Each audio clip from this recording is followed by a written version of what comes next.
Hi everybody, welcome to School of Scarlett. Today I'm going to share with you some of the most important information and the most useful information that I learned working on crisis hotlines.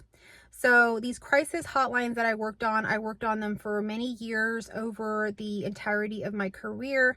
I started off working in DV hotlines, then I started working in SA hotlines, crisis hotlines, and most recently in a mental health hotline. So these are hotlines where I would answer the phone and, get people that were having a crisis and help them to, de-escalate that situation, to ground them or to get them to safety, whatever was the situation that was best for them. But while working in these hotlines, I really discovered that a lot of the things that I was using to help the callers were really things that I could use for myself in any situation where I felt out of alignment, when I felt in crisis, when I felt at my darkest. So I know that a lot of people are facing dark times, whether those are mental health issues, loneliness, whether it's anxiety, the collective issues that are going on in the world, whatever it happens to be. I think that the things that I'm going to share with you here today in this video will be able to help you when you're in that situation.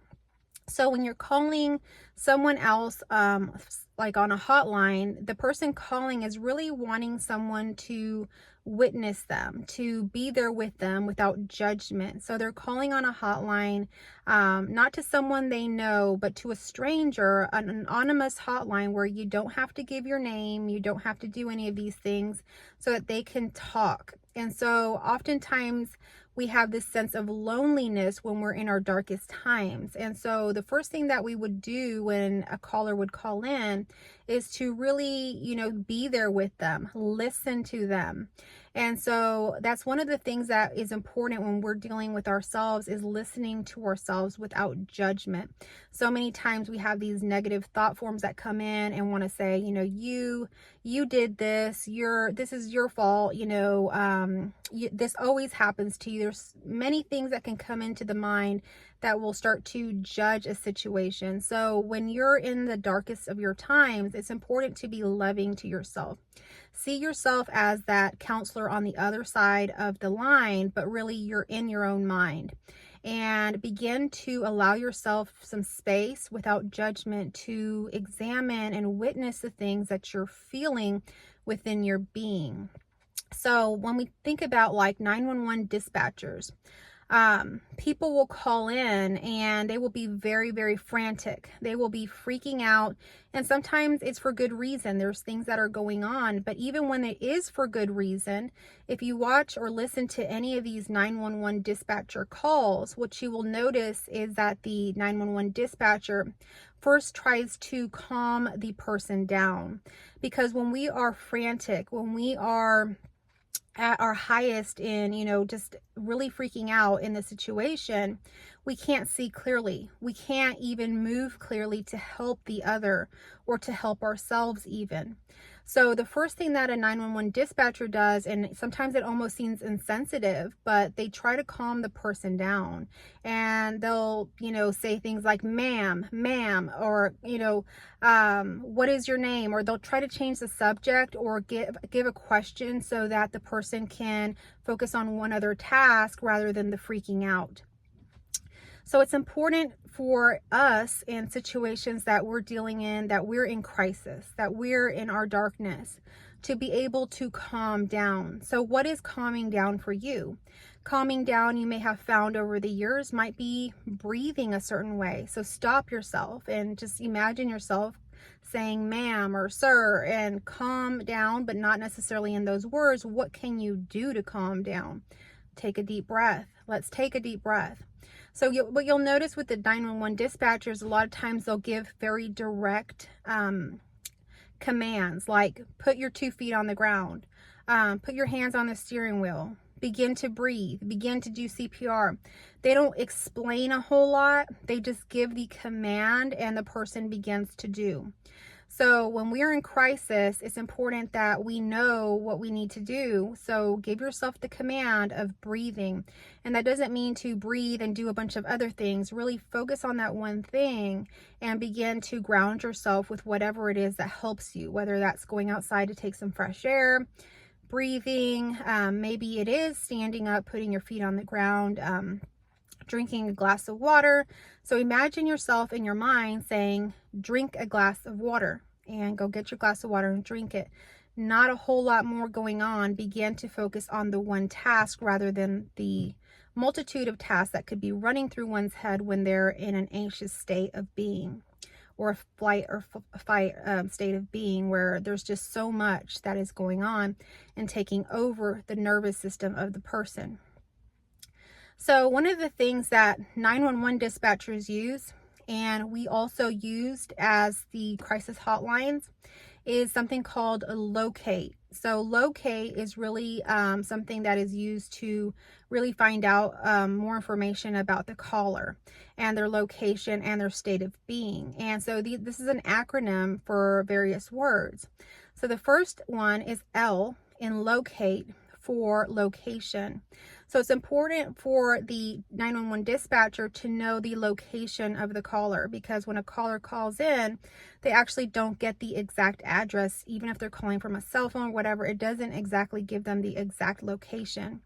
So it's important for them to know the location. But in order to get the location, which you'll notice in these calls, if you listen to any true crime, I love to listen to true crime and stuff like that. I know it's probably not something to love, but it's something that I have always been interested in. So when I've listened to 911 dispatch calls, they're trying to get the location. But prior to that, they've got to get the person to calm down enough where they can say their location, because most of the times they're like very agitated and wanting to share what's happening. But the 911 dispatcher needs to know first the location of the person. So when it comes to ourselves, what I learned is that when we're in this state of being where we're anxious, where we're out of control in some way, it's important to know your location, to stop for a minute and take a look of your surroundings. Where are you? Look at some of the things around you. Some of the things that can help you to calm down is to like locate, 3 things of 3 different colors, 2 things of, different texture. There's all kinds of ways to do that, to touch something, to put your feet on the ground, to stand up, to look around, because oftentimes we get blinded when we're in this fight or flight state. So locate where you are. That's the first one. The next one is O, which is obvious danger. Obvious danger is what the 911 dispatcher is looking for. Is there obvious danger? Is there somebody, an intruder, or something happening where the person is going to get hurt right now? And so ask yourself that as well. You may not be in that same situation, but you're in a crisis of some kind. Ask yourself, is there an obvious danger here? Or is this all happening within my mind? Am I projecting something? Am I imagining something? Am I having fears without there actually being something happening?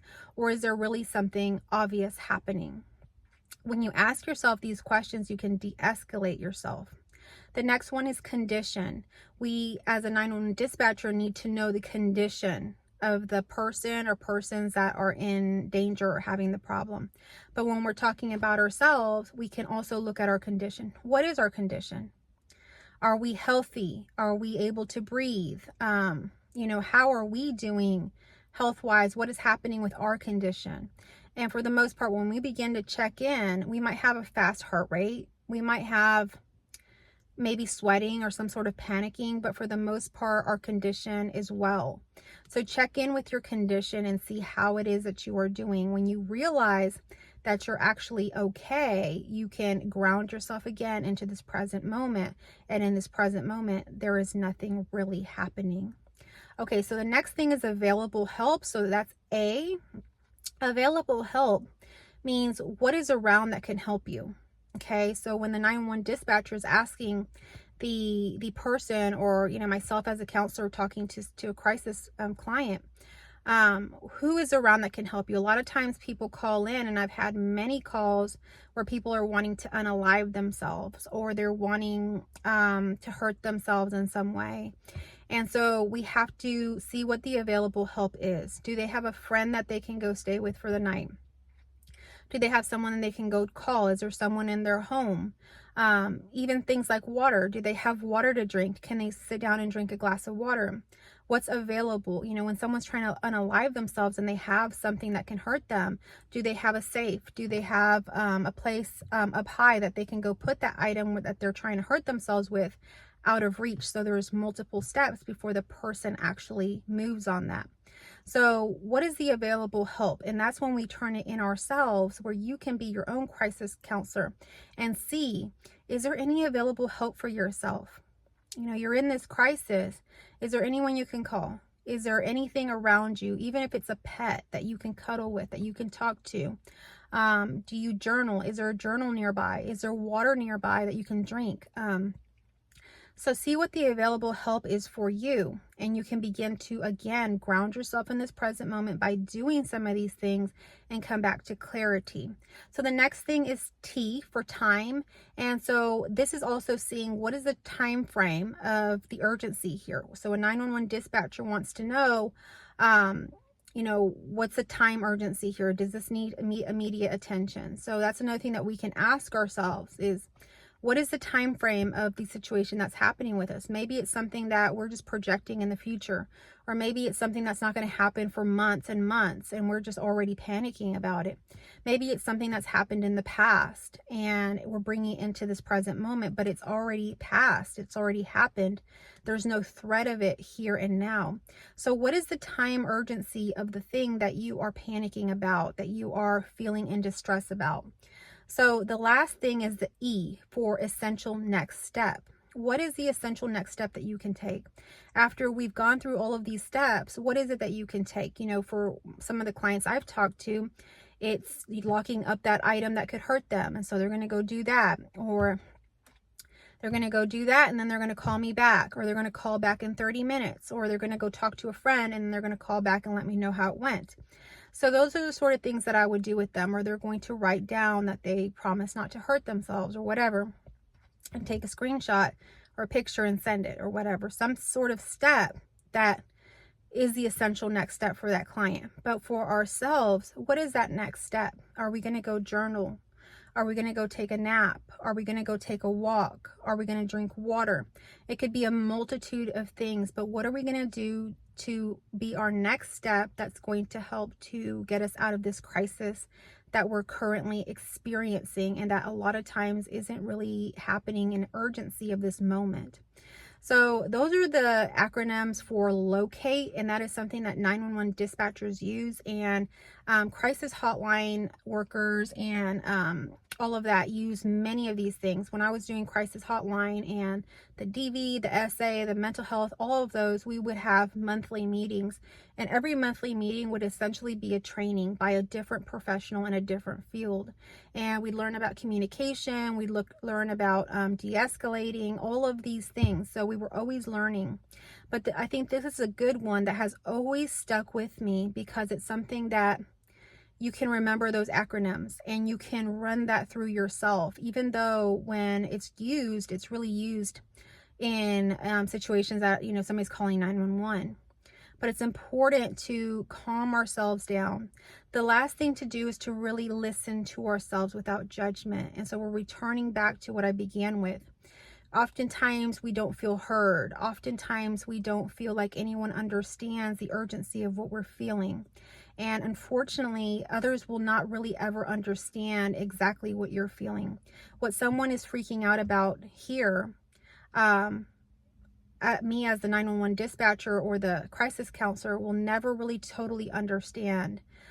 So the only thing that I can do is offer to listen and hold a space without judgment, and to just be there for the person and let them express themselves. Because in a world where we express ourselves and everybody wants to find a solution, give you advice, tell you what you're doing wrong, it's really hard to share. So that's why many people call these hotlines, because it's an anonymous way to be heard in a way that's totally non-judgmental, and really no one's telling you what to do. You know, they're helping de-escalate you to some level, but they're not telling you how to fix your life, what you're doing wrong, none of those things. It's a total support to yourself. So give yourself support, love yourself, begin to really give yourself the true self-love of listening to yourself without judgment, without judging yourself, seeing that nothing that is happening in this universe is happening against you. Everything that's happening is happening for you in some way, whether it's showing you something or taking you on a new adventure, or, you know, teaching you a lesson in some way about something that you haven't been seeing. Everything's always working for you, and we don't really ever know that until it's hindsight and we look back at some of these moments that were really hard for us. So just know that you are supported, that everything that's happening is happening to support you. It's not happening to harm you, to hurt you. Everything's happening for you in a way. And when we can calm down and ground ourselves, a lot of times these issues totally go away. They weren't as big issues as we thought. When we give things space, a lot of times in a day or two, they will be totally gone. So this is a message really to share with you a little bit about what I learned at the crisis hotline that really helped me to this day to be able to communicate with others, help others when they're in this situation, and to help myself when I'm in this situation. So I hope that you will use some of these tactics or techniques in your own life or with others that are in crisis, and just know that you are safe, that you are loved, that you are heard. And if no one else in this world hears you, you hear yourself. You love yourself, you see yourself, and you have the tools to de-escalate yourself in any of these situations. So if this video was helpful to you, please share it with others. Give me a like down below. If you're a new viewer, please subscribe to my channel and come back. I would love to have you here at School of Scarlett. If you would like to connect further for a one-on-one session or any of my courses, please check out my description and the pinned comment down below. To all my returning subscribers that have made it this far, thank you so much for being here, for your love, for your support. I totally appreciate you, and I am so happy to have you here on this channel. I love you all, and I will catch you on our next video.